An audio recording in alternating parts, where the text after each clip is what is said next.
Que se acomodem, que dentro de instantes daremos início ao evento.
Ok.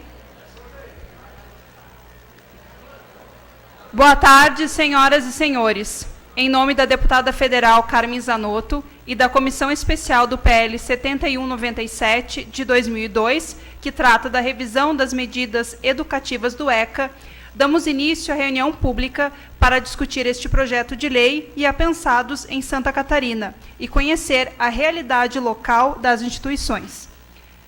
Neste momento, convidamos a presidente da Câmara de Vereadores de Lages, a vereadora Aidamar Hofer, para que venha à mesa. Obrigada.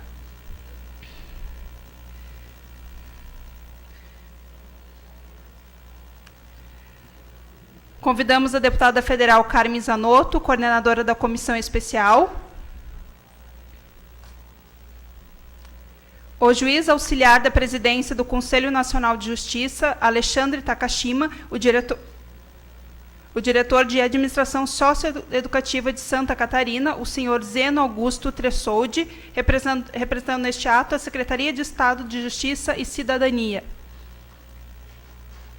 O promotor de Justiça e coordenador do Centro de Apoio Operacional da Infância e Juventude, João Luiz de Carvalho Botega. O diretor de Assistência Social da Secretaria de Estado de Assistência Social, Ismael de Córdova. A coordenadora-geral do Conselho Estadual dos Direitos da Criança e do Adolescente, Elaine Paz e Lima. E o vice-prefeito de Lages, Juliano Polese, neste ato representando o prefeito de Lages, Antônio Seron.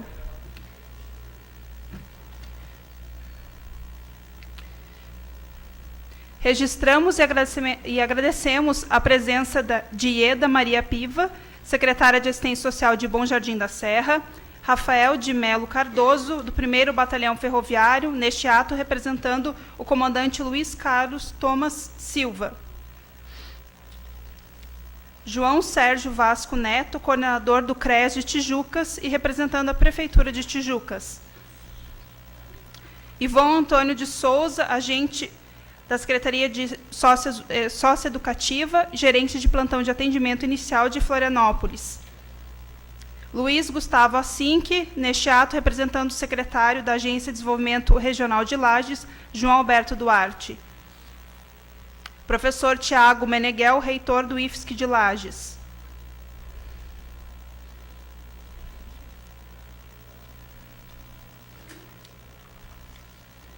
Osni Freitas, vereador de Lages, Amarildo Farias, vereador de Lages, Rafael Barbosa, representante da doutora Luciana Rodermel, da Polícia Civil, delegada, Valdir Gobi, representando a Secretaria Municipal de Assistência Social de Lages, Sérgio Olival Mansarani, gerente do CASED da Grande Florianópolis, Valdir Zenatti, gerente do CASE de Chapecó, Ricardo Alexandre Fiuza, juiz da infância de Lages. Saudamos ainda as demais autoridades, a imprensa e a comunidade aqui presente. Convidamos a todos, o pessoal já está preparado que vai cantar o hino nacional?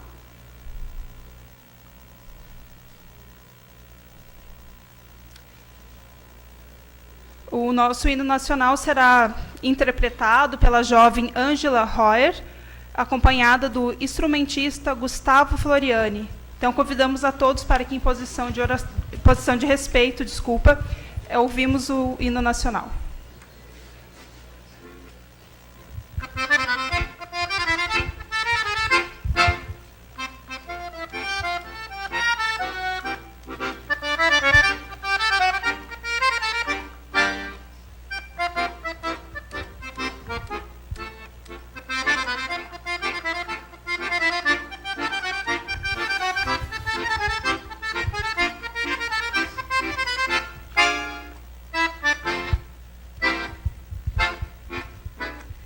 Viram do Ipiranga as margens plácidas de um povo heróico, brado retumbante, e o sol da liberdade em raios fúlgidos brilhou no céu da pátria nesse instante.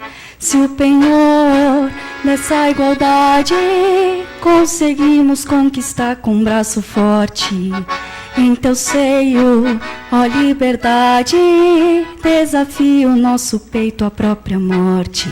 Ó pátria amada, idolatrada, salve, salve. Brasil, um sonho intenso, um raio vívido, de amor e de esperança a terra desce. Sem teu formoso céu risonho e límpido, a imagem do cruzeiro resplandece. Gigante pela própria natureza, és belo, és forte, impávido colosso, e o teu futuro espelha essa grandeza. Terra dourada, entre outras mil, és tu, Brasil, ó pátria amada. Dos filhos desse solo és mãe gentil, pátria amada, Brasil.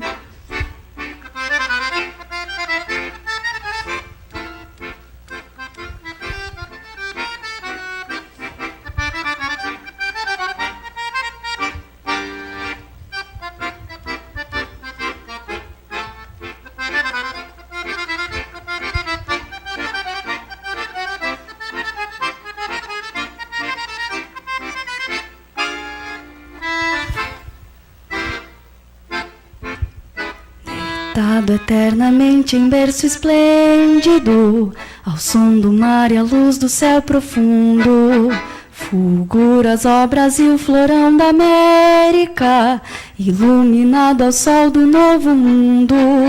Do que a terra mais garrida, seus risonhos lindos campos têm mais flores, nossos bosques tem mais vida, nossa vida em teu seio mais amores. Ó pátria amada, idolatrada, salve, salve. Brasil de amor eterno seja símbolo, o lábaro que ostentas estrelado. E diga o verde louro dessa flâmula, paz no futuro e glória no passado. Mas ergues da justiça clava forte, verás que um filho teu não foge à luta, nem teme quem te adora a própria morte. Terra dourada, entre outras mil, és tu, Brasil, ó pátria amada. Dos filhos desse solo és mãe gentil, pátria amada, Brasil.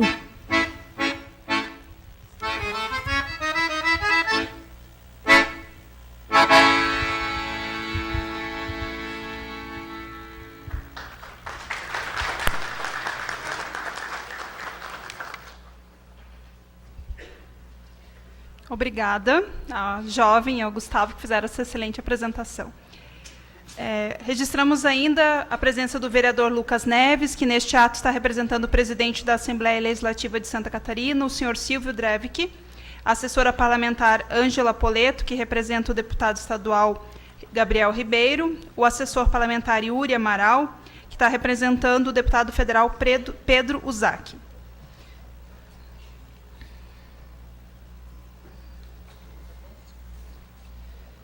Para dar as boas-vindas, passamos a palavra para a presidente desta casa, a vereadora Aidamara Ofer. Inicialmente, gostaria de cumprimentar a deputada federal Carmen Zanotto, em seu nome, cumprimentar as autoridades já nominadas pelo protocolo, cumprimentar, em especial, a todos e a todas que vieram até esta Casa Legislativa para discutir um assunto de tamanha importância, de tamanha relevância para a população do nosso país. Sabe-se que é um desejo de muitos discutirem e propor alternativas para o ECA. E, por este motivo, eu passo a palavra à deputada Carmen Zanotto, que é da Comissão Especial e que vai, nessa reunião pública, dirigir os trabalhos na tarde de hoje. Então, a todos e a todas, sejam bem-vindos nessa casa e cumprimentar também os vereadores nossos aqui que estão presentes. Vereador Bruno, vereador Jair, vereador Osni, vereador Lucas, o vereador Amarildo, o vereador Luiz Marim, vereador Maurício Batalha. Se tiver mais algum, levanta a mão. Os vereadores que estão acompanhando o trabalho desta tarde, que realmente é um trabalho importante para toda a sociedade. Obrigada, deputada. Quer falar aqui mesmo? Ou em pé?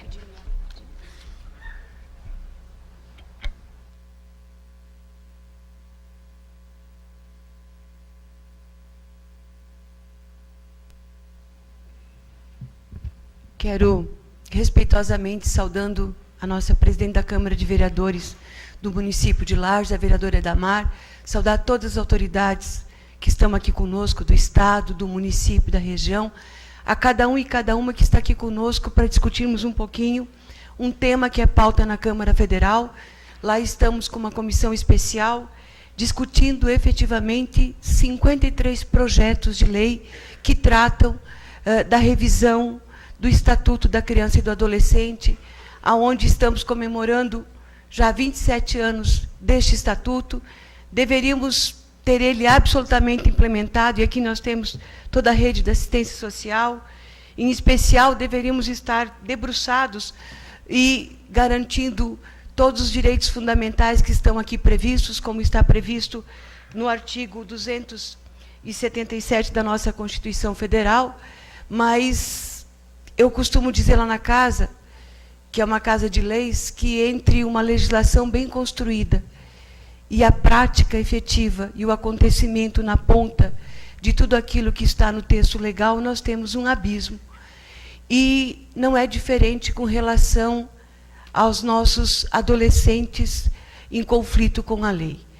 E nós temos, então, lá este projeto de lei, através dessa comissão especial, aonde todos acompanharam, a sociedade como um todo, se discutiu muito a questão da redução da maioridade penal, e se nós apenas reduzíssemos a maioridade, se o texto legal iria resolver o que estamos vivendo hoje na sociedade brasileira como um todo.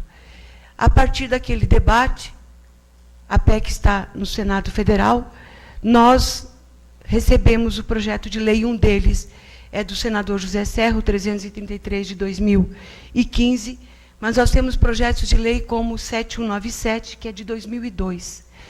Este conjunto de documentos são parte desses projetos de lei e parte dos relatórios que, assim como esta reunião pública, também fará parte do relatório que está sendo preparado pelo deputado Aliel Machado, que é aqui do Paraná, e o presidente da nossa comissão é o deputado Pompeu de Matos, aqui do Rio Grande do Sul, por coincidência, os 3 estados do Sul absolutamente envolvidos neste tema. E como um dos itens que lá está sendo proposto, por isso que nós estamos aqui com especialistas, com autoridades do direito da criança e do adolescente, do Ministério Público, do Judiciário, com o Zênio, que representa toda a estrutura socioeducativa no estado de Santa Catarina para ouvi-los. Porque lá, além de outras alterações que estão sendo propostas, como a que já passou na semana passada, da revisão do ECA, em especial no tema da adoção e do apadrinhamento, nós temos aqui, neste conjunto de projetos de leis, a discussão e alguns encaminhamentos que deverão acontecer quando um adulto se utiliza de uma criança ou um adolescente para formação de quadrilha, tráfico de drogas e até mesmo levar à morte um cidadão, uma cidadã. E, além de aumentar a pena para esses adultos, está se discutindo a ampliação do período de internamento nos centros socioeducativos. Hoje, a legislação é clara com relação ao período que eles devem permanecer e eles, a partir dos 21 anos de idade, eles têm a saída compulsória das instituições. A proposta que nós temos lá, o projeto que veio do Senado, trata de 10 anos. Estamos discutindo até 10 anos numa proposta escalonada, conforme a faixa etária, que seria mais ou menos o que eu vou relatar aqui. Isto não significa que será o texto final, por isso que o debate aqui, as sugestões que aqui serão apresentadas pelas autoridades e pelos convidados que poderão fazer por escrito, para a gente poder defender na comissão especial, mas em dados genéricos, ela trata da questão de que o adolescente que praticar conduta com resultado de morte, ele passe a ter um período de cerceamento da liberdade maior do que o vigente hoje, da seguinte forma: entre 12 e 14 anos incompletos de idade, mais 3 anos. 3 anos, perdão. Entre 14 anos completos e 16 incompletos, 5 anos. Entre 16 e 17 anos incompletos, 7 anos. E entre 17 anos e 18, que é 17 anos, 11 meses e 29 dias, ou seja, antes do seu aniversário, até 10 anos.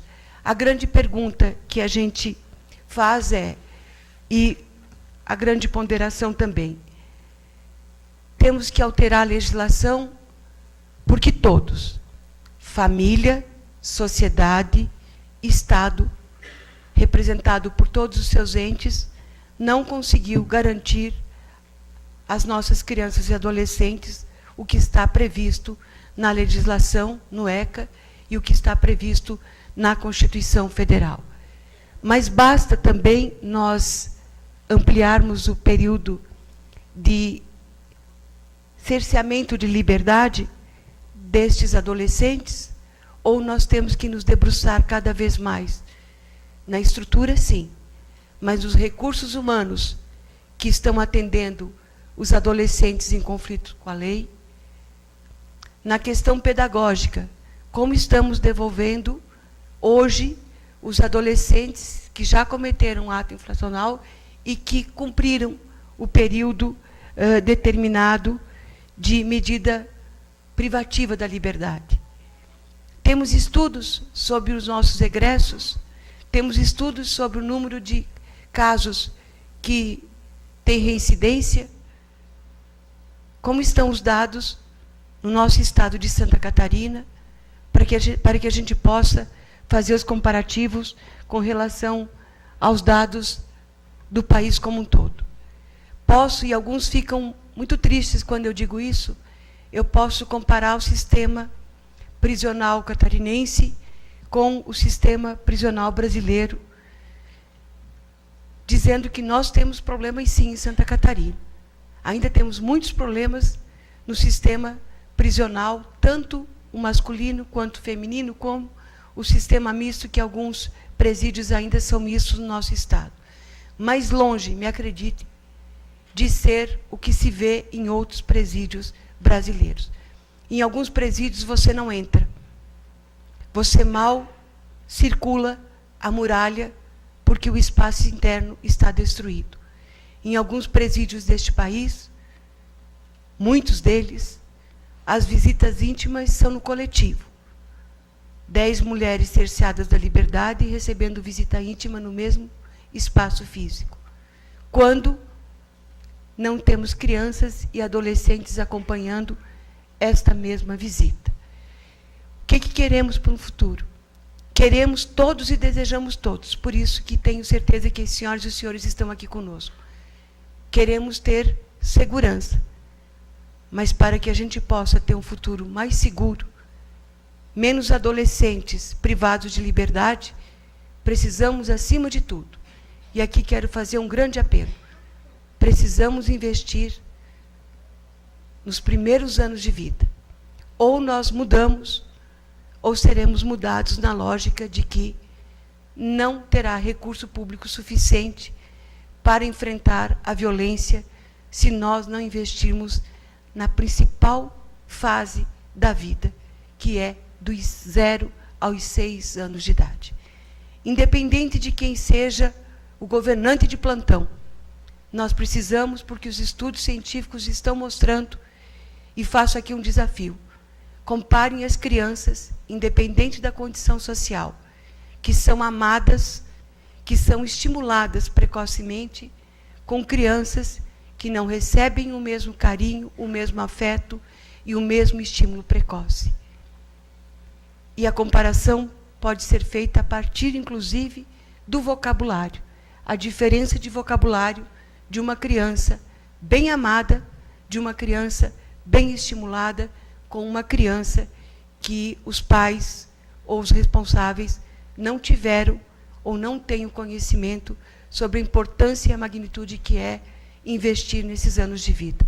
Para que, daqui a alguns anos, se esta proposta legislativa passar na casa, a gente não pense em efetivamente estender ainda mais esses períodos, porque não tivemos resposta, e se não tivermos resposta é porque não fomos competentes, precisamos assumir isso enquanto sociedade. Se o ECA não for implementado, todos nós, individualmente e no coletivo, somos responsáveis.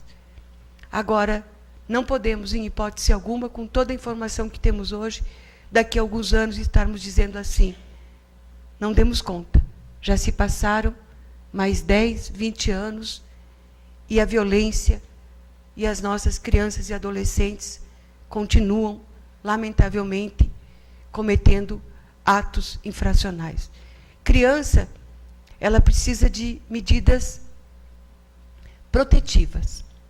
O adolescente em conflito com a lei precisa de medidas socioeducativas. Então, muito obrigada, e quero aqui, com muito carinho, muito respeito, também agradecer a participação aqui conosco das mulheres que defendem o coletivo das mulheres, em especial o nosso Outubro Rosa e as políticas públicas do acesso o mais rápido possível ao diagnóstico e ao tratamento de homens e mulheres, crianças e adolescentes com câncer. Muito obrigada, e na sequência a gente vai passar então para os nossos especialistas, lembrando que nós temos formulários e cada um aqui, de uma forma ou de outra, atua nesta área, e todas as sugestões serão encaminhadas então ao nosso relator, deputado Aliel. Muito obrigada.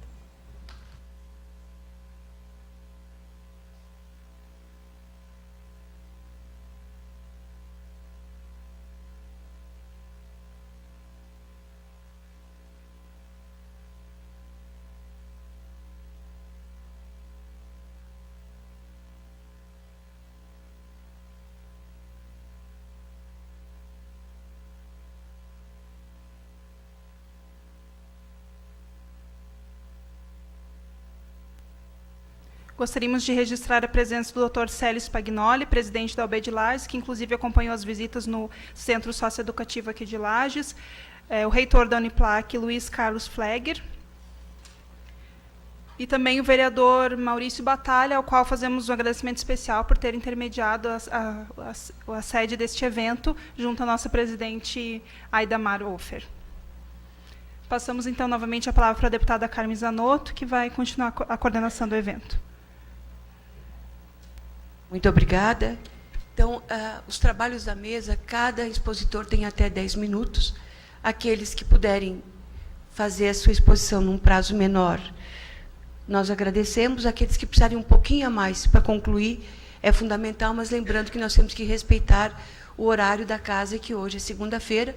Como eu preciso me deslocar para Brasília, é dia de sessão, mas a gente quer mais uma vez agradecer, em nome da vereadora Aida, o coletivo desta casa que nos cedeu esse espaço. Santa Catarina tem o prazer e orgulho de ter na presidência do Conselho Nacional de Justiça, no CNJ, como juiz auxiliar, um juiz que a gente pode dizer lagiano, serrano e catarinense, o doutor Alexandre Takashima, que vai fazer, então, a sua exposição a respeito do tema, a sua compreensão e as suas sugestões. Boa tarde a todos. Gostaria de agradecer o convite feito pela deputada federal Carmen Zanotto, que tem sido uma grande parceira nas questões legislativas, uma porta de entrada e um canal de diálogo muito produtivo para o Conselho Nacional de Justiça. Aqui também represento a juíza Ana Cristina Borba Alves, presidente do Fórum de Justiça Juvenil.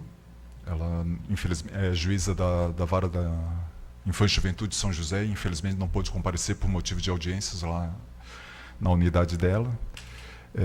Gostaria também de saudar o meu colega, Ricardo Alexandre Fiuza, que, na verdade, acho que, principalmente ele, deve falar aqui, porque ele está na linha de frente e sabe das dificuldades que um juiz da infância e juventude tem na questão das medidas socioeducativas e com esse olhar aqui específico de Lages.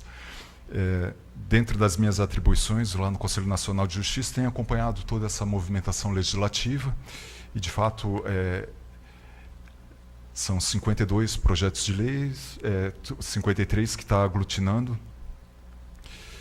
E eu acho que é senso comum de todos a questão dos problemas.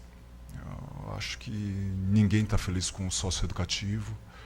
Estive no mês passado em Recife, que tem um histórico de mais de 50 mortes em 2 anos dentro do sistema socioeducativo, 50 adolescentes que perderam a vida dentro do sistema socioeducativo. Mas, por outro lado, cheguei lá e uma situação de que os adolescentes que praticam estupro não estão indo para o sistema de privação de liberdade. Os adolescentes que praticam o estupro ficam no meio aberto, em Pernambuco, por falta de vagas dentro do sistema socioeducativo. O que eu estou querendo mostrar é que não existe só um lado com relação ao problema do socioeducativo. Temos uma dificuldade enorme com relação à questão da situação do adolescente privado de liberdade, mas também temos todos um efeito colateral. Santa Catarina também vive essa situação. Nós temos um número limitado de vagas e uma fila de espera com relação aos adolescentes que praticaram atos infracionais que os juízes aplicaram a medida de internação. Basicamente, dentro desses 53 projetos de leis, existe toda essa proposta do aumento do prazo de internação, que pode chegar tem proposta até 29 anos. Revisões periódicas anuais, ao invés de semestrais, prazos de internação provisória prolongados de 90 dias ou podendo ser renovados. Enfim, nós temos uma série de propostas com relação à modificação do Estatuto da Criança e do Adolescente e Santa Catarina está sendo a última unidade, o último estado que está fazendo esse debate público com relação a essa proposta. A informação que eu tenho é que possivelmente nesse segundo semestre entre em pauta a discussão novamente, as votações com relação à redução da maioridade penal e a mudança do Estatuto da Criança e do Adolescente na parte da internação. Então, é urgente, por um lado, essa questão da participação tanto popular quanto técnica, juízes, promotores, advogados, defensores, com relação às medidas socioeducativas. E, por outro lado, acredito que seja uma oportunidade ímpar também aqui para a região da gente pensar efetivamente a questão da segurança pública dentro da nossa pauta em Lages e região. Efetivamente, o discurso de políticas públicas genéricas, já vi que, da minha parte particularmente, não faz muito sentido. Até mencionava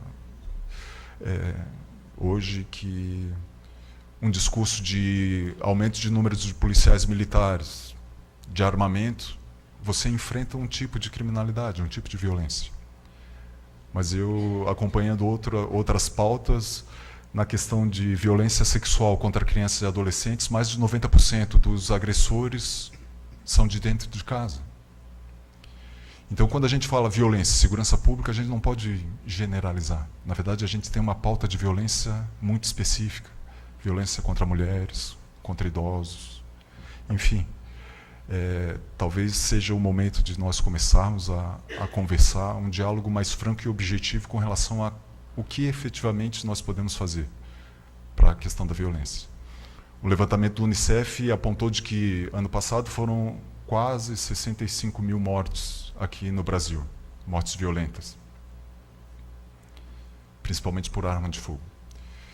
E um dado que o Unicef conseguiu captar é de que metade, 50% desses homicídios ocorreram em 2% dos municípios brasileiros. E dentro desses 2% dos municípios brasileiros ocorreram em 540 bairros. Então, do que uma política pública genérica de segurança pública, talvez se a gente focasse em 2% dos municípios, algumas ações estratégicas, e em cima de 540 bairros, a gente conseguisse reduzir drasticamente o número de mortes violentas aqui no Brasil. Mas a gente tem uma dificuldade muito grande, eu tenho uma dificuldade muito grande de conversar em rede. Eu me foco no problema do papel do juiz e do Poder Judiciário, quando, na verdade, eu deveria estar dialogando com o doutor André, do Ministério Público, com o Zeno, do Socioeducativo, com a deputada Carmen. Enfim, não é um único órgão o responsável com relação à segurança pública, com relação à violência. Na verdade, é um discurso que é transversal e isso, parabenizo a deputada Carmen da iniciativa. Nós temos que trazer para o diálogo a sociedade civil. A questão da vítima dentro desse universo, eu sempre me questiono por que o acusado tem direito a um advogado, por que a vítima também não tem o direito a uma assistência de um advogado dentro da situação da violência. Enfim, são diversos assuntos que nós podemos tratar e dentro dessa pauta da questão do ato infracional e a participação da comunidade, sinto falta do público jovem, que, na verdade, ele que vai ser o impactado diretamente com relação a essas políticas. E o que me causa um certo desconforto e temor é que iniciativas estão sendo tomadas por parte do Zeno, na questão da reformulação do socioeducativo. Nós temos uma dificuldade muito grande dentro do sistema prisional e uma proposta de uma criação de uma nova faixa etária que vai receber a medida socioeducativa, que significaria a criação de novos equipamentos, novas estruturas, novas pessoas profissionais que teriam que trabalhar dentro desse público específico. Não tem como eu imaginar um jovem de 25 anos dividindo o mesmo quarto que um adolescente de 12 anos. Mas são essas situações que essas mudanças legislativas vão poder ocasionar. Esse aumento da faixa etária. Enfim, mais do que leis bonitas, nós precisamos de soluções práticas para isso. E por isso eu agradeço a oportunidade de estar participando dessa audiência pública e me coloco à disposição sempre para colaborar no que for preciso. Obrigado.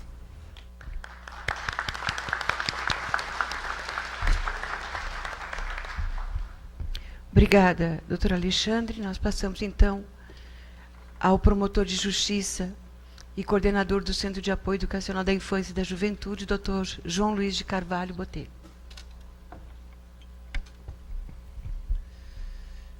Boa tarde a todos e a todas. Eu queria cumprimentar inicialmente a deputada Carmen Zanotto, parabenizá-la pela ideia e pela convocação desta reunião muito oportuna e muito importante para que a gente possa discutir com a comunidade e também ouvir da comunidade os seus anseios, suas angústias, que também são nossas angústias. E esses espaços públicos são fundamentais para que a gente consiga avançar em alguns temas tão sensíveis como esse da socioeducação. Cumprimentar também o Dr. Takashima, e cumprimentando o Dr. Takashima, eu cumprimento as demais autoridades aqui da mesa, cumprimentar minha querida amiga e colega doutora Tatiana, que eu perdi de vista, está lá no fundo, uma expoente aí na área da infância e juventude, promotora de justiça aqui na comarca de Lages, que tem feito um belíssimo trabalho aqui em toda a região. Agradecer também em nome do Procurador-Geral de Justiça, Dr. Sandro, pelo convite, pela deferência ao Ministério Público. Dizer que, de antemão, já que o Ministério Público estará sempre aberto a qualquer órgão público e também à comunidade, para ouvir e para que a gente possa avançar nesses temas tão importantes como eu dizia. Bom, eu vou tentar também ser bem breve, mas sem perder a essência, e dizer que talvez, deputada, não haja lei mais descumprida neste país do que o Estatuto da Criança e Adolescente. E hoje ele é acompanhado por uma segunda lei, que é a lei do SINASE, uma lei extremamente recente, mas que infelizmente tem seguido a mesma trilha, o mesmo caminho do Estatuto. Uma lei muito bem construída, uma lei avançada, mas que infelizmente na prática e na realidade, como a senhora bem disse, as coisas não caminham dessa forma. E o Estatuto é descumprido, e quando a gente fala em descumprimento do Estatuto, a gente tem que lembrar do artigo 4º, por exemplo, do Estatuto, né, que prevê que toda criança e todo adolescente, aliás, todo cidadão brasileiro deveria ter, mas em especial com prioridade absoluta, as nossas crianças, nossos adolescentes, direitos fundamentais como o direito à vida, o direito à saúde, direito ao lazer, direito à segurança, direito à cultura, direito ao esporte. E, infelizmente, por conta dessa série de violações de direitos que acontecem já na primeira infância, deputado, como a senhora muito bem colocou, lá quando a criança tem 1 ano de idade e não consegue uma vaga na creche, porque nós temos fila, infelizmente, em muitos municípios, inclusive aqui no estado de Santa Catarina, essas violações de direitos acabam acarretando consequências, consequências que, infelizmente, toda a sociedade deve ou tem que arcar com elas. Então, é claro, quando a gente discute socioeducação, a gente tem que discutir política pública, e como o Dr. Takashima bem disse, a gente tem que discutir política pública em concreto. Quando a gente fala em política pública, a gente sabe que os recursos estatais são finitos, eles acabam, uma hora ou outra eles vão chegar ao fim. Mas o que a nossa Constituição determina? A Constituição determina que os investimentos, o orçamento, qualquer que seja a esfera governamental, com prioridade absoluta, e isso tem que valer alguma coisa, prioridade absoluta é prioridade absoluta, não é prioridade em segundo lugar, é prioridade absoluta, é para a criança e para o adolescente. Mas o que nós temos visto hoje, infelizmente, nos orçamentos dos municípios, do Estado e do governo federal, é a inversão. A prioridade que deveria ser absoluta é a última das prioridades. E isso acarreta esse descumprimento de direitos fundamentais a que essas crianças e esses adolescentes teriam direito, não podem gozar, não podem fruir desses direitos e acabam se envolvendo com a criminalidade, com a violência e causando essas mazelas que a gente acompanha diariamente pela mídia e também no cotidiano dos fóruns pelo Brasil afora. É importante, e acho que esse espaço de política, de debate público, de audiência pública, é importante para a gente desconstruir também alguns mitos que rondam o Estatuto. Primeiro que é o mito de que o Estatuto não prevê nenhum tipo de punição. E isso é um mito, né? O Estatuto prevê uma série de punições que passa desde uma advertência até a privação de liberdade mediante internação, que pode durar por até 3 anos, né, com revisões semestrais da medida. mas há todo um escalonamento de medidas do meio aberto para o meio fechado, que o adolescente que comete um ato infracional, em tese, deveria responder. Então, me parece que o arcabouço legislativo que nós temos hoje desde 90, e agora com o incremento da lei do SINASE, é um arcabouço legislativo adequado. O que nos falta é a implementação daquilo que está previsto há 27 anos no Estatuto e que, infelizmente, nós não vemos isso acontecer na prática. Então, primeira coisa que eu queria dizer é tentar quebrar esse mito, né? Os adolescentes respondem, né? Há, na verdade, uma falta de vagas no sistema socioeducativo no meio fechado, há uma falta de investimento nas medidas socioeducativas no meio aberto, né? Depois eu vou abrir um tópico específico para falar disso, mas é preciso quebrar esse mito. O segundo mito é essa ideia de que em outros países a maioridade penal seria 12, 14 anos. Na verdade, as pesquisas demonstram, isso é estatístico, né? Isso é comprovado cientificamente, que, na verdade, o início, né, a faixa etária que é prevista no Brasil é até inferior a muitos países. Porque quando a gente vê, às vezes, na internet ou conversa com algumas pessoas, dizem, não, mas no país X é 12 anos ou é 14 anos. No Brasil, a idade de responsabilização de um adolescente que comete ato infracional é a partir dos 12 anos. A partir dos 12 anos ele pode ser internado se ele cometer um ato infracional grave, com violência, com grave ameaça, reiterar em atos infracionais de menor gravidade. Então, a idade de responsabilização no Brasil é de 12 anos, e não de 18, como costuma aparecer. Mas a grande pergunta que eu acho que essa é a grande reflexão quando a gente trata desse tema e surgem esses discursos como a questão da redução da maioridade penal, a ampliação do prazo de internação provisória ou definitiva, a pergunta que a gente tem que fazer é o que nós queremos fazer com esses adolescentes que cometem ato infracional. Porque essa é uma realidade que existe, que bate às nossas portas, e nós temos uma solução, que é investir em política pública, investir no Estatuto da Criança e Adolescente, implementar aquilo que está previsto na lei do SINASE, no Estatuto da Criança e Adolescente. Ou uma outra possibilidade é reduzir a maioridade penal e colocar esses adolescentes junto com os adultos. Eu não veria nenhum problema em pensar em redução da maioridade penal se o nosso sistema prisional funcionasse como deveria. Se o nosso sistema prisional funcionasse como a lei das execuções penais prevê, com um espaço para ressocialização dessas pessoas que são encarceradas, não haveria maior problema. Mas hoje o nosso sistema prisional consegue ser pior do que o nosso sistema socioeducativo. Então nós vamos estar colocando os nossos adolescentes num espaço de maior violação de direitos, e isso não é um discurso fácil, isso é estatisticamente comprovado. Os índices de reincidência do sistema prisional são muito maiores do que os índices de reincidência do sistema socioeducativo. Então, se a gente quer que esse adolescente não cometa mais outros atos infracionais, não reincida, interrompa sua trajetória infracional, nós queremos colocá-lo no sistema prisional, onde ele tem mais chance, proporcionalmente, de reincidir, ou no sistema socioeducativo, que com as suas mazelas, com as suas dificuldades, mas tem ressocializado muito mais do que o sistema prisional. Essa é a reflexão que deve ser feita, onde nós queremos colocar os nossos jovens. E para isso, essas propostas e esses debates são muito relevantes, porque essa é a consciência que a gente tem que levar à comunidade para evitar esses discursos fáceis que às vezes aparecem.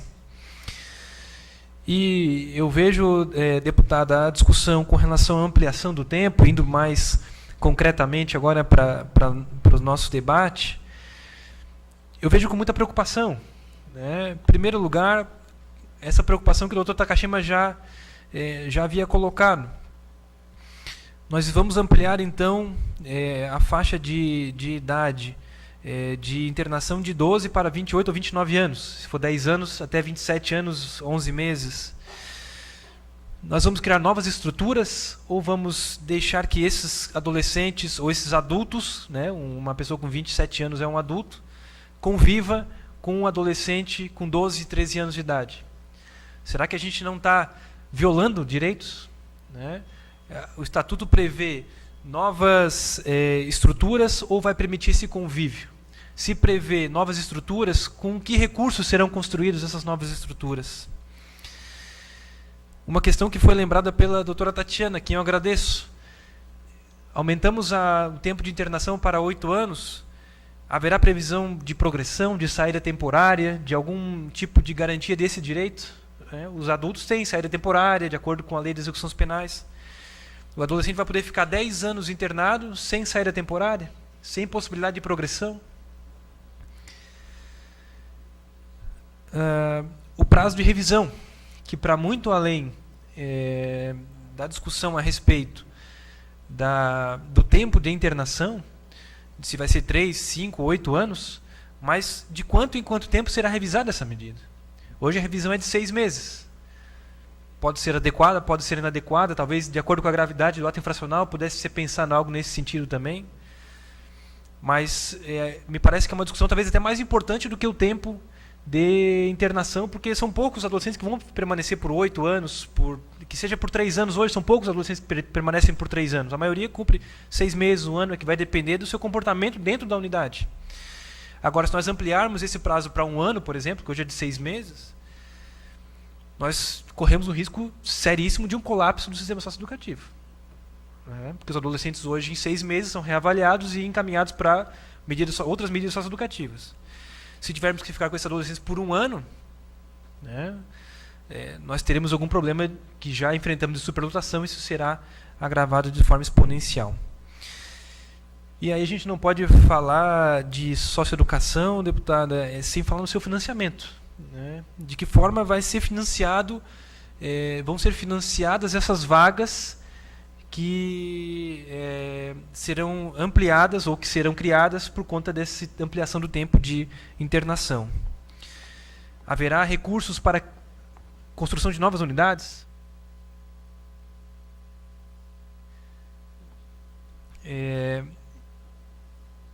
Nós precisamos investir também, deputada, no meio aberto. Não podemos discutir, isso eu falava antes, discutir o socioeducação sem discutir o meio aberto.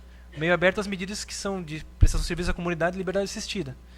Hoje, o governo federal não cofinancia essas medidas, muito menos o Estado. São medidas que são aplicadas quando o adolescente comete aquele primeiro ato infracional, às vezes um furto, uma ameaça, um ato infracional bem mais leve, menos grave, e que, se é uma medida bem aplicada, ela interrompe essa trajetória infracional.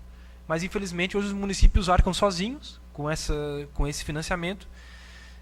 Então, nós precisamos pensar em investimento no meio aberto. E, para finalizar minha fala, peço desculpa até por ter me estendido. 2 sugestões também concretas, deputada, com relação à alteração legislativa, que dizem respeito ao descumprimento da medida. Primeiro, há uma discussão jurídica específica, um entendimento minoritário, mas que existe, de que o Estatuto prevê que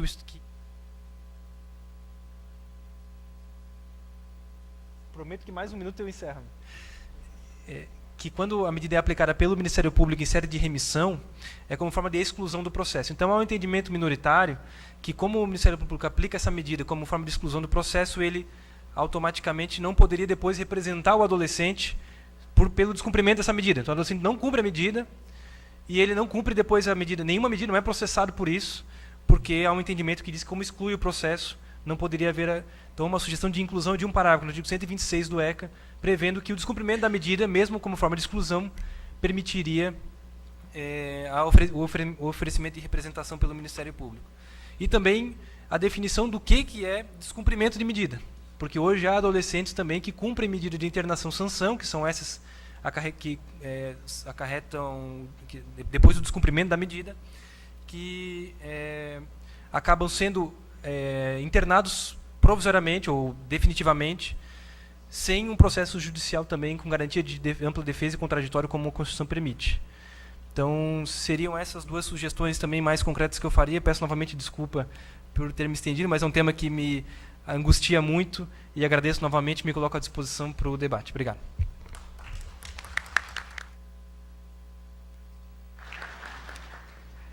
Convidamos para que ocupe um lugar na mesa o Dr. Ricardo Alexandre Fiuza, juiz da Infância de Lages. Também convidamos a doutora Tatiana Rodrigues Borges, promotora da Justiça, da Infância e da Juventude, para que ocupe a cadeira aqui na frente, nessa primeira fila, e ainda o senhor Valdir Gobi, da Secretaria de Assistência Social, para que também ocupe a primeira fila aqui. Registramos também a presença do vereador Ademir, da Guia Martins, de Campo Belo do Sul, o vereador Alier Melo, de São José do Cerrito, e também o doutor Guilherme Oberlanda, vereador de Urubici. Muito obrigada. Obrigada. Dando continuidade, então, nós queremos, mais uma vez, agradecer as contribuições aqui apresentadas pelo nosso promotor da Operacional da Infância e da Juventude, doutor João, e passamos, então, a palavra agora para o Zeno Augusto, que neste ato representa a Secretaria de Estado de Justiça e Cidadania, que é o responsável pela aplicação das políticas socioeducativas no estado de Santa Catarina. Ele vai falar um pouco da realidade que nós temos no estado e até propor algumas sugestões de como podem ser melhoradas. Boa tarde a todos. Primeiramente, eu queria cumprimentar a deputada Carmen Zanotto e o doutor Takashima e o restante da mesa, e agradecer à deputada, em nome da nossa deputada estadual, Adalili Faraco de Luca, e agradecer em nome de todos os servidores do Sistema Socioeducativo de Santa Catarina, pela situação que hoje nós estamos vivendo um momento chave. Eu acredito que, entre todos os servidores do Sistema Socioeducativo que estão aqui, 99% nunca participaram de uma audiência pública ou de um ato para falar do sistema socioeducativo ou de leis do sistema socioeducativo.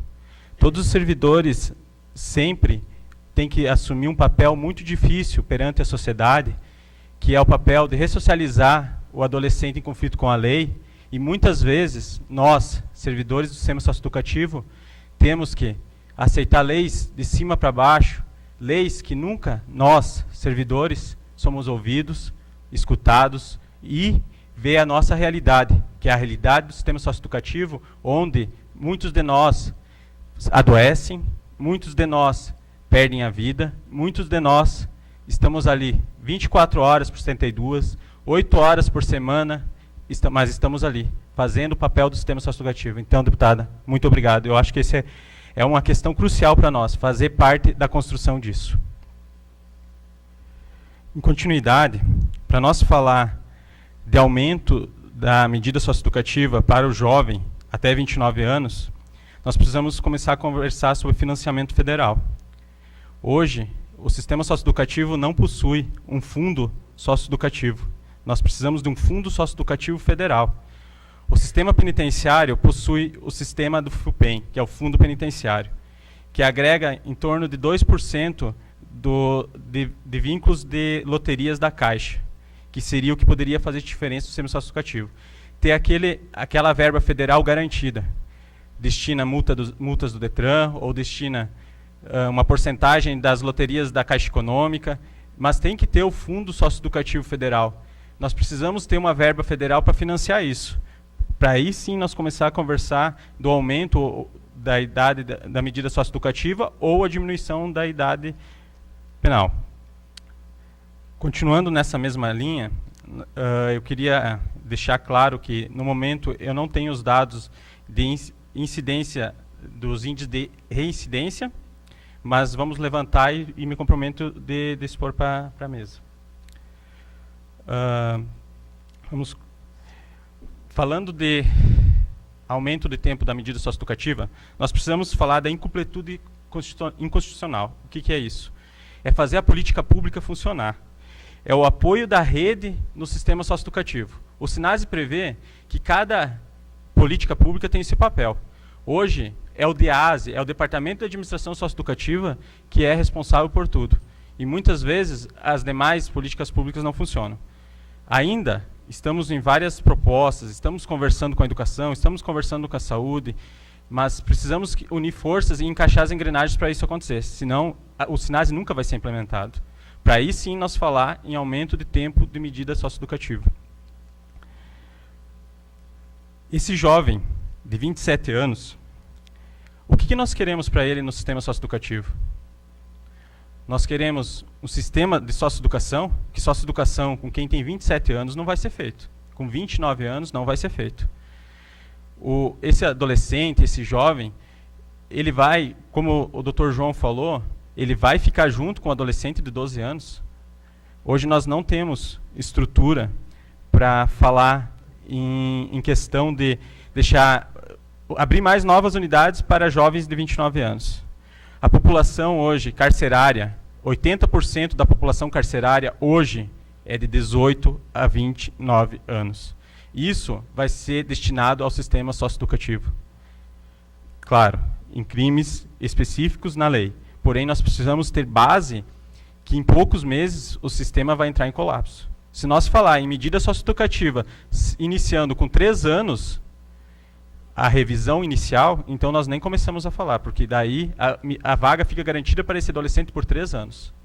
Eu estou falando várias situações, porque eu acabei lendo vários projetos, são 52. Então, eu li alguns, e alguns me assustou mais, alguns... Eu sei que nós temos que dar uma resposta para a sociedade, nós precisamos achar um meio termo, mas nós precisamos também falar em políticas públicas para resolver o que não está funcionando hoje. E um dos assuntos mais polêmicos, para fechar, 10 minutos passa rapidinho.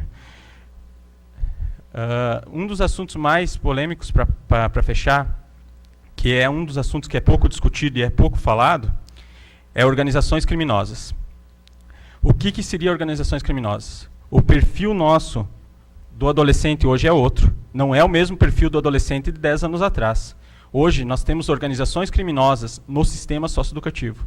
Hoje, as facções criminosas estão evidentes no nosso sistema socioeducativo. Se nós pegar outros estados, nós temos em torno de 50 mortes esse ano nos estados. Santa Catarina não tem nenhuma morte relatada por violência no estado. Porém, em outros estados chega a 50 mortes. Facção é uma realidade. Quase ninguém quer falar sobre isso. Quase ninguém quer discutir sobre isso. Imaginem quando nós falar em jovens de 29 anos, se o nosso adolescente de 17 já comanda o morro do tráfico, como facção e com força. Então, nós, principalmente os agentes socioeducativos, muitas vezes sofrem pela segurança. Muitas vezes não querem fazer seu trabalho de escolta, não querem realizar porque têm medo. Nós somos seres humanos. Eu sou agente de segurança socioeducativo, hoje sou diretor, mas eu também sou humano. Eu tenho medo, todos temos. Então nós temos que ter um olhar para esse agente, para esse servidor, tanto como os outros servidores do sistema socioeducativo. São eles que dão a vida por nós. Para isso, a gente precisa criar as normatizações de segurança do sistema socioeducativo federal. Nós precisamos de parâmetros. Sem a normatização do sistema federal dizendo o que pode e o que não pode usar, nós não sabemos o que fazer. Não adianta nós dizer que não pode usar a tonfa no sistema socioeducativo e nós ter 3 cacetetes atrás da porta para usar no momento de crise. Nós temos que ensinar a usar. Nós temos que regulamentar a usar. Nós temos que cobrar quem usar o equipamento errado. Não adianta nós dizer que não pode usar o escudo no sistema socioeducativo e na hora da crise a gente corta o colchão no meio e entra com o colchão de escudo. Nós temos que ensinar a usar e fazer da maneira correta. E não é só isso. Quando usar, para quem deve ser usado. Então, pessoal, eu sei que às vezes a gente acaba pegando um pouquinho pesado na situação de segurança, mas eu convivo, eu sou cobrado pelos meus colegas todo dia. Todo dia eles me cobram. Como você se sente colocando nós na linha de frente sem um amparato, sem uma proteção? Esse é o nosso papel. Nós somos agentes de segurança socioeducativa, nós somos servidores do sistema socioeducativo. E é a nossa vida que está muitas vezes em jogo. Obrigado.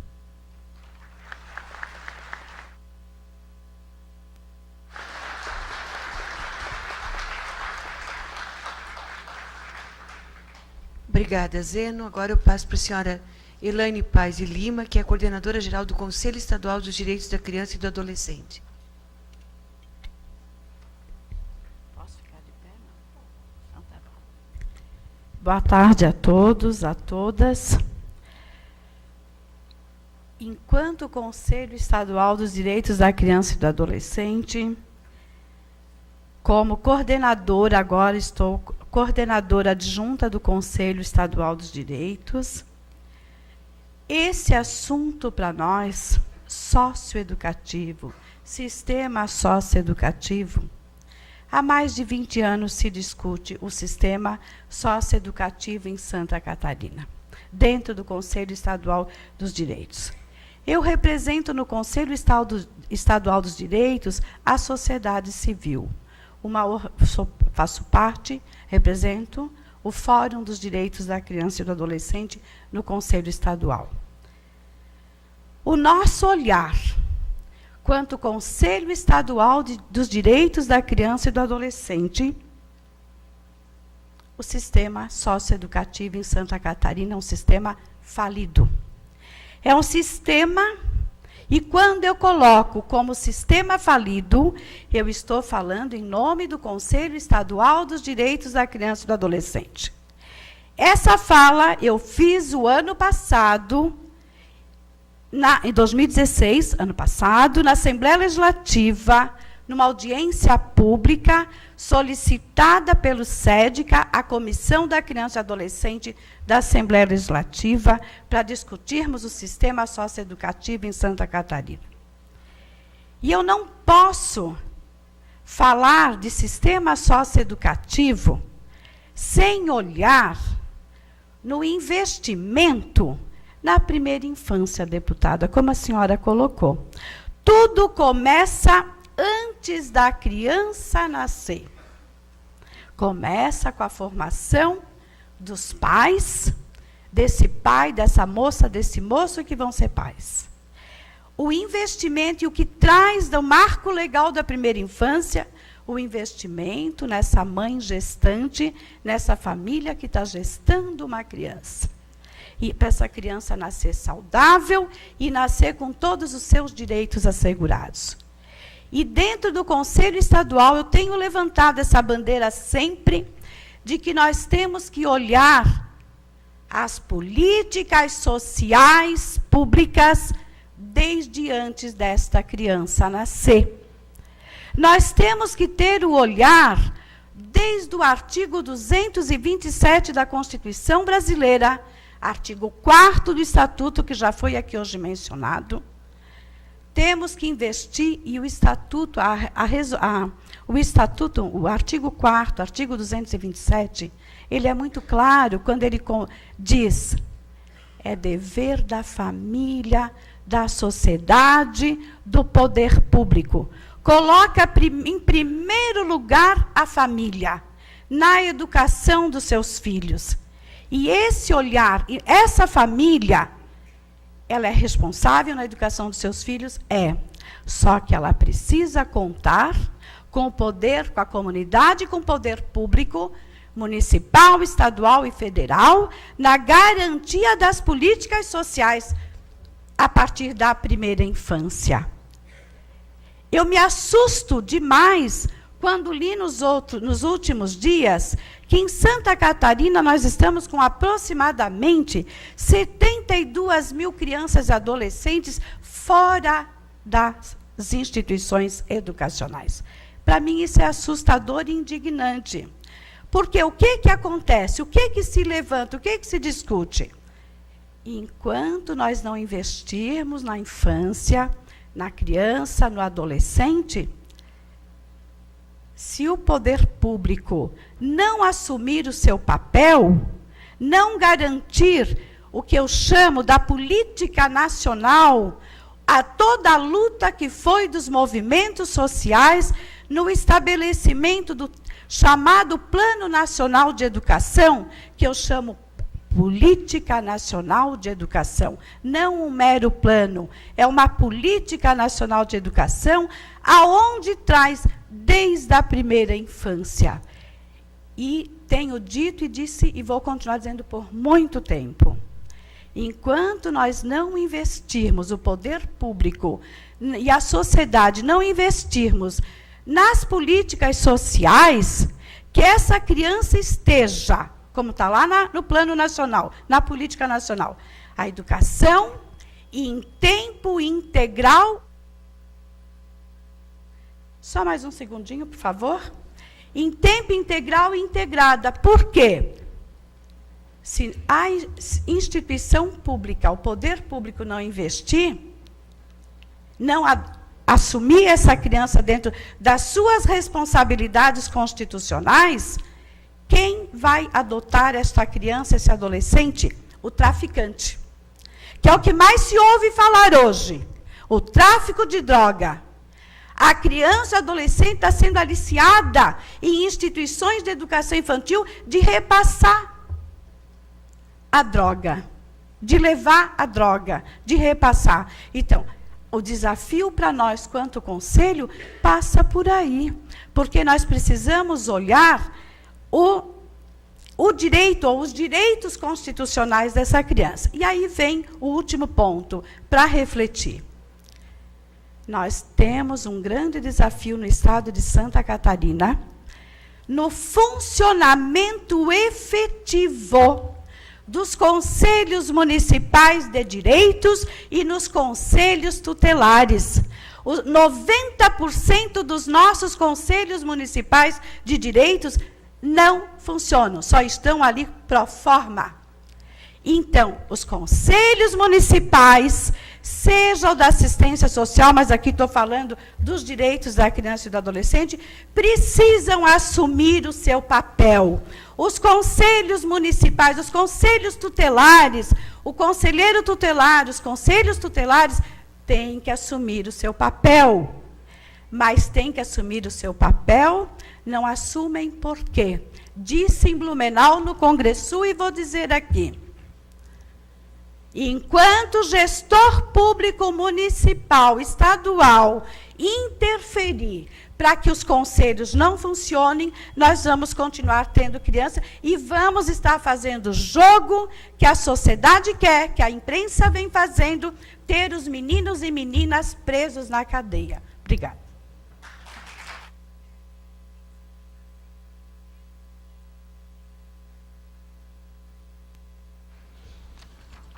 Obrigada, senhora Elaine Paz e Lima, que aqui representa todos os membros do Conselho Estadual de Direitos da Criança e do Adolescente. Eu vou passar a palavra para um lagiano que é exemplo de superação, e eu posso, se ele me permitir, eu vou dizer de sucesso. É o diretor de Assistência Social da Secretaria de Estado de Assistência Social, o Ismael de Córdova, que muitos que estão aqui neste plenário conhecem e conheceram a nossa Alain, do tempo em que os meninos ficavam na Alain. Então, com a palavra agora, o nosso diretor de Assistência Social da Secretaria de Estado de Assistência Social, o Ismael de Córdova. Boa tarde a todos e a todas. Com muita satisfação, enquanto a deputada fala, e o coração bate forte aqui, deputada. Eu agradeço a oportunidade, o convite, né, por estar aqui, inclusive parabenizar em nome do secretário de Estado, o senhor Valmir Comim, que me autorizou a estar aqui, né, também. E eu gostaria de cumprimentar especialmente a presidente dessa casa, a vereadora Aidamar, que talvez ela não lembre, mas ela foi minha professora, né? Lembrou? Lá no colégio, na Escola Municipal Emília Furtado Ramos, né, professora? Isso, né? Então, a senhora faz parte dessa história também. A minha fala aqui, na verdade, eu fui convidado não para falar tecnicamente, né? Poderia estar aqui fazendo a exposição técnica do trabalho da assistência, mas a pedido da deputada é falar um pouquinho da minha trajetória dentro, né, desse período que eu passei, né, desde os 11 anos, né, que eu sou lagiano, nasci aqui na Teresa Ramos, e passei muita dificuldade, né, no município, enfim, passei por várias instituições, dentre elas, para quem é mais velhinho ali, comecei no André Luiz, né, que fica lá no Conta Dinheiro, onde algumas pessoas, eu sempre chamo, né, alguns anjos da guarda, né, eu sempre falo isso, né, assim como a professora Aidamar foi uma das minhas anjos da guarda, a própria Léo, né, que é a falecida Léo, que era presidente da LAN.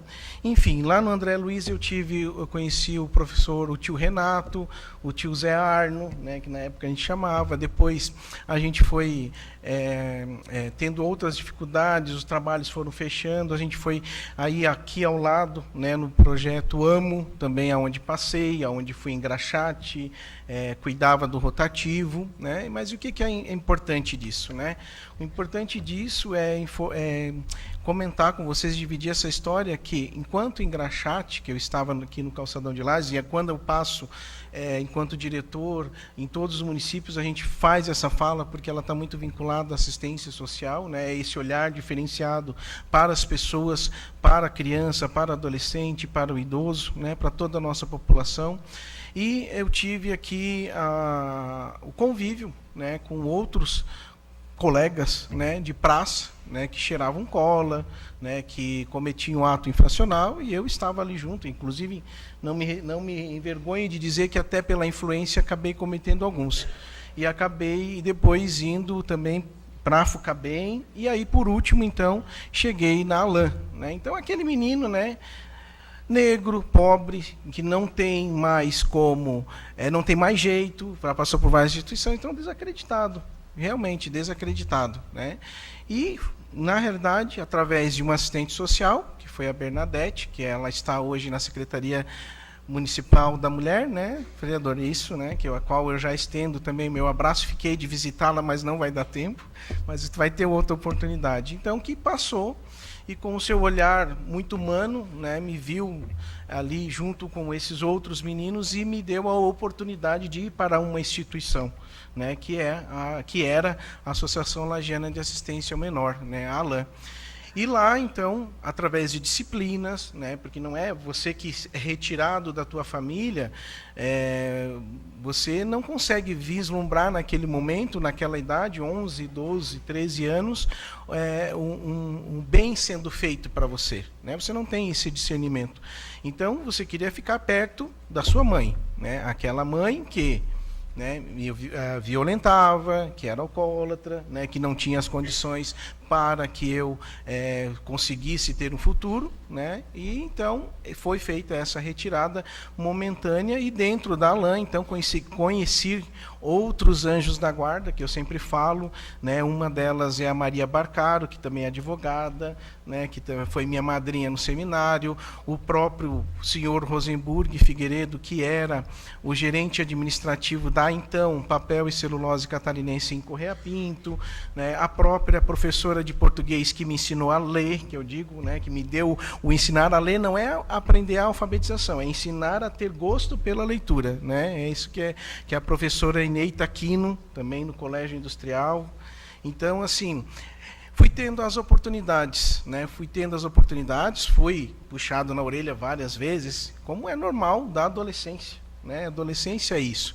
E a partir, então, de 92, eu tive uma oportunidade, dentro ainda da ALAN, de ser convidado pelo senhor Rosenburg Figueiredo, na época, para ser office boy aqui no escritório, quem é mais antigo vai lembrar, na rua João de Castro, que era o escritório da Papel e Celulose Catarinense, próximo ao Hotel Lages, né?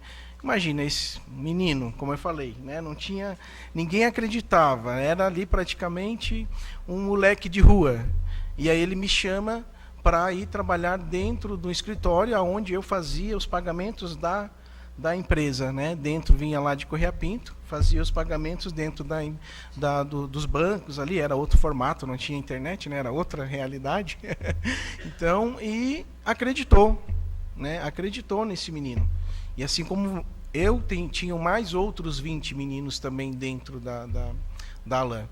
E o meu relato aqui, então, é nesse sentido de demonstrar que existe, sim, por mais que a gente tenha toda a dificuldade, diretor, né, nessa dificuldade que, como o senhor bem colocou, o menino de antes, né, o infrator, né, o adolescente em ato infracional, né, o menor, há 10, 20 anos atrás, eram outros os crimes. Você ia lá, por exemplo, eu vou permitir aqui, um dos crimes que eu cometi foi ir lá roubar graxa de sapato para poder enganchar o sapato, né? Então, assim, era totalmente diferente a realidade.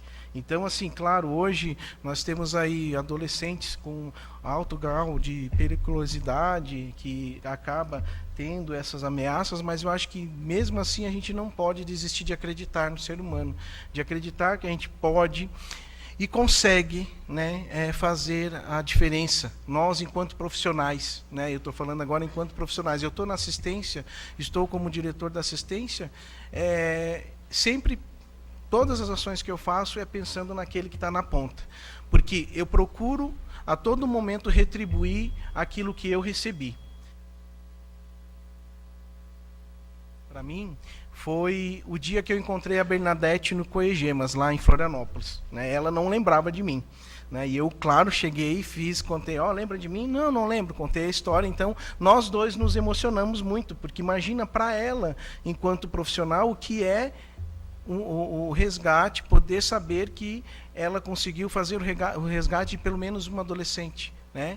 Hoje eu tenho aí 3 especializações, só para que vocês saibam, sou advogado, estou como diretor de assistência social, mas eu poderia estar numa outra condição, né? Eu poderia estar agora, neste momento, ali na esquina, esperando um de vocês para assaltar, para matar, ou quantas vidas eu poderia já ter tirado, se não fosse essa intervenção institucional, né, ou acreditar de todos esses anjos da guarda que passaram pela minha vida, que acreditaram no potencial que nem eu mesmo acreditava, né, que aos poucos isso foi aflorando, né? Então, a minha fala é nesse sentido. Eu acho que também assim teve uma fala que eu não me lembro de quem foi a autoridade que falou que somos responsáveis, né? Eu acho que somos responsáveis por tudo que está aí, mas também somos vítimas dessa nossa irresponsabilidade, talvez, né?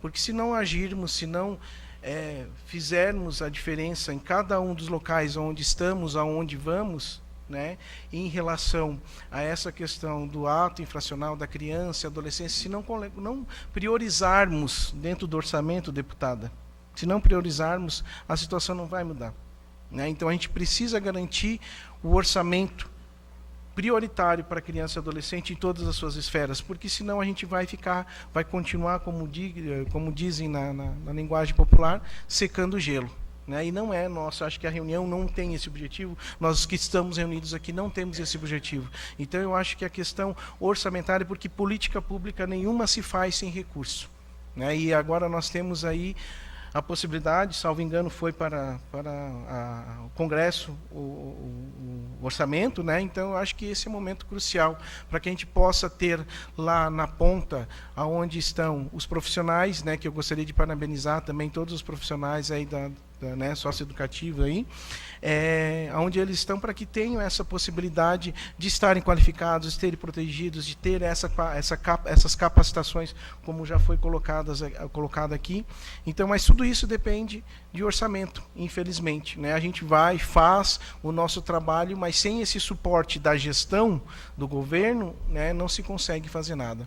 Então, aqui bem rapidamente, só gostaria de dizer que, para finalizar já, que na realidade, naquele momento que eu estava na LAN, no período de 90 a 92, que eu fiquei lá durante 2 anos, para quem olhasse para o Ismael de Córdova, ia ver nele uma utopia.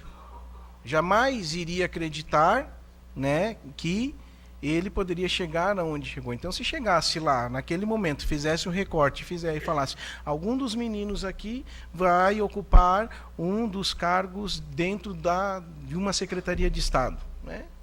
Muitos iriam rir, porque imagina a situação, mas isso acontece, isso é possível, né? Então, o meu relato é mais nesta linha, né, de contar a minha experiência, de compartilhar. Eu me emociono, porque quando eu chego aqui na cidade, né, eu venho percorrendo cada bairro que eu andei aqui a pé, vendendo picolé. Então eu venho lá desde Agetal, Guarujá, Petrópolis, Popular, né, Tributo. Então todos esses bairros aí foram bairros que eu vou passando e eu vou me emocionando. Nossa, aqui eu conheci tal pessoa, aqui eu fiz isso, aqui eu estava ali, aqui eu fui tratado dessa maneira, né? Então é muito emocionante, tá? Eu fico muito agradecido, deputada, por me dar a oportunidade de voltar à minha terra, né, e contar a minha história. Muito obrigado.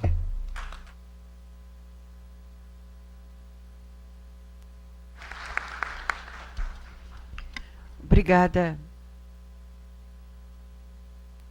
Exatamente assim que ele se apresentou na Câmara, pedindo se eu lembrava das madrinhas da Alain, que uma delas é a Loures, minha irmã, Cida do Banco do Brasil, e centenas de outras que nos sábados iam para Alain nos domingos.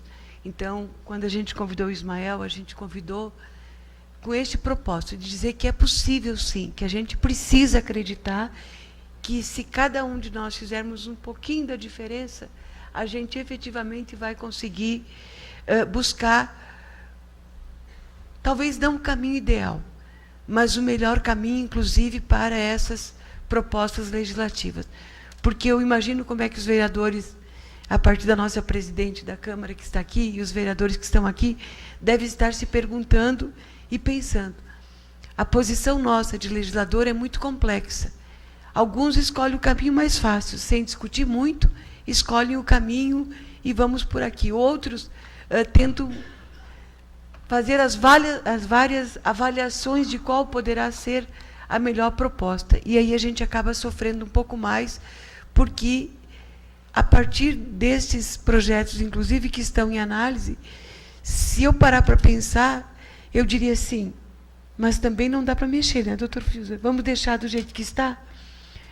Do jeito que está, eu posso assegurar que a Câmara será atropelada pelo Senado com a votação da proposta de emenda constitucional que lá está, que é mais simples. Reduz a maioridade penal e aí, a partir dela, passa-se esses adolescentes, lembrando sempre que eles que cometem ato infracional precisam, sim, e são responsabilizados. E, para isso, existe daí a justiça que vai dizer o tamanho, né, se é uma advertência, se é uma recuperação daquele patrimônio, se é um trabalho voluntário, ou mesmo se é, efetivamente, semi-liberdade ou um período de internação. Então, é nessa lógica da busca de um meio termo, na lógica da busca de que a gente precisa acreditar que nós, enquanto legisladores e enquanto sociedade, somos responsáveis, sim, pelo meio em que vivemos. E a gente percebe aqui na nossa plenária a participação efetiva de presidentes de associação de moradores, da sociedade civil organizada, efetivamente. E daqui, gente, é muito estranho, até talvez, vereadora Aida, porque o meio que eu vivo não é de um plenário absolutamente disciplinado, como esse que a gente está aqui, que pode cair uma agulhinha ali, que a gente vai ouvir. De tanto que os senhores estão comprometidos, e as senhoras, em acompanhar esse debate. E para que esse debate possa ser mais rico, nós temos ainda, acho que a gente pode passar até as 18h05, pode ser, presidente? São 17h55. Aí nós abrimos para 3... Não. Então, nós só temos 5 minutos, gente. Nós já temos uma pergunta escrita, e a gente só pede... Se aqueles que não puderem fazer as considerações, se tiverem sugestões, inclusive dizendo assim, olha, rasguem essas propostas legislativas, porque não é o caminho, que vocês tenham a liberdade de propor, para que a gente possa, lá na comissão, estar discutindo isso. Nós estamos aqui com a Universidade presente, através do nosso magnífico reitor, professor Luizão, e outras entidades. Então, que cada um tenha liberdade. Se não quiser fazer rapidamente no microfone, nesses 5 minutos que nos restam, que o façam por escrito, dizendo, olha, 10 anos também é insuficiente, porque nós sabemos que parte da nossa sociedade defende apenas a redução da maioridade, e o processo é de respeito também àqueles que pensam e defendem a redução da maioridade. Nós estamos aqui numa lógica de ver qual é o melhor caminho para o momento que estamos vivendo hoje na sociedade brasileira, em especial nos grandes centros, mas que não é diferente também nas médias e pequenas cidades do nosso país, como a nossa de Lages, a região serrana e o nosso estado. Temos uma pergunta do Clécio Pereira, do Casé de Lages, para a senhora Elaine. Elaine, gostaria de saber em qual embasamento da sua fala, em que se baseia, né, a sua fala sobre o sistema socioeducativo de Lages, de Lages e também de Santa Catarina, de forma geral, estar falido. Eu levanto porque eu me sinto muito, já sou pequena, daí não me sinto bem. A fundamentação, de acordo com a pergunta, é com as visitas que o Conselho Estadual dos Direitos da Criança e do Adolescente fez desde o início, lá nos anos idos, do início dos anos 2000, 2005, um relatório apresentado, inclusive, na Assembleia Legislativa, sobre o sistema socioeducativo, a partir das visitas que o Conselho Estadual dos Direitos da Criança e do Adolescente efetuou. Agora, nesses últimos tempos, 2014 e 2015 foi o período que visitamos todos os centros socioeducativos, CASES e CASEPs do nosso estado. Está aqui Roseli, que é conselheira e que participou comigo. Eu visitei praticamente, não todos, mas quase todos. Indignante. As situações piores possíveis nós encontramos. Então, e o sistema, pegando o relatório agora, o relatório lá dos anos de 2000, 2005, nada mudou. 2016, nada mudou. Na audiência pública do ano passado, nós fizemos um encaminhamento de quê? Só vou citar porque já tocou a campainha. O que foi colocado, encaminhado, que o sistema socioeducativo fosse separado do sistema presídio, do presidiário. Né? Não sou da área, não tenho essas terminologias todas, mas que fosse separado. Essa audiência pública, ela foi fundamentada também a partir de uma convocação do CONANDA ao SEDCA, com a presença na ocasião do Conselho Nacional de Justiça, do Ministério Público Federal, de todos os órgãos de CONANDA, e eles fizeram uma visita aos CASES, e o que eles observaram fechou com nossos relatórios. E aí saíram os encaminhamentos, e até hoje não teve mudanças, nada se iniciou. O Conselho Estadual dos Direitos aprovou, em 2015, o Plano Decenal do Sistema Socioeducativo de Santa Catarina. Viu, deputada? Nós já temos esse plano aprovado, mas está no papel. E o Conselho vem cobrando. O Conselho vem acompanhando, vem cobrando. Então, o nosso fundamento está nas visitas em loco, nos CASES e CASEPs do Estado. Obrigada, senhora Elaine. Ponderação, e nós já vamos encerrar. Eu convido o SEDCA e a equipe para fazer visitas no momento do sistema socioeducativo. Desde o início de 2017, é uma realidade totalmente diferente, que hoje foi presenciada no caso de Lages, com parabéns para a gestão e parabéns a todos os gestores socioeducativos que estão aqui e estão fazendo a diferença no sistema socioeducativo. Obrigado.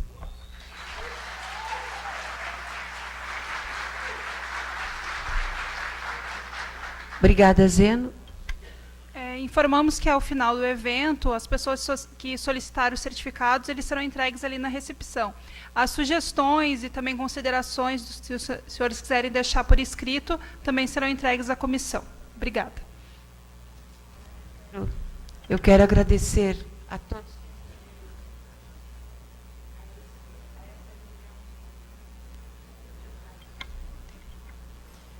A esta reunião pública da Comissão Especial da Câmara Federal, para que a gente pudesse estar aqui no município de Lages, na nossa cidade, na nossa região, discutindo um tema que é para o Estado de Santa Catarina. Então, muito obrigada a todos que nos ajudaram. Quero agradecer à Câmara de Vereadores, na pessoa da nossa presidente vereadora Idamar, todos os nossos vereadores, toda a sociedade civil aqui presente. Quero agradecer os nossos convidados, e dizer que a nossa responsabilidade como legisladora desta matéria na Câmara Federal, junto com os demais membros da comissão. A partir desta reunião que aqui foi colocado, a responsabilidade só aumenta. Eu passo a palavra à nossa presidente da Casa, vereadora Damar, para fazer o encerramento desta reunião pública. Muito obrigada a todas as senhoras e os senhores.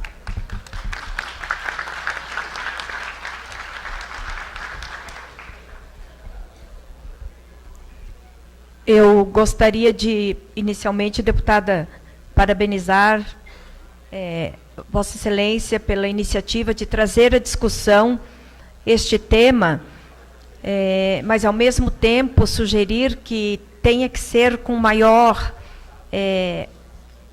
um tempo maior para discussão, para que se torne mais qualificado este momento. Eu tenho certeza que muitos aqui saíram com gostinho de fazer perguntas e de ouvir respostas. Então, que num próximo momento, não sei se vai acontecer aqui no Estado ainda, mas que seja num espaço de tempo maior. Mas parabenizar toda a mesa, agradecer a presença de todos e de todas que vieram até aqui, discutir este tema que não é responsabilidade de um ou de dois, mas de todos nós.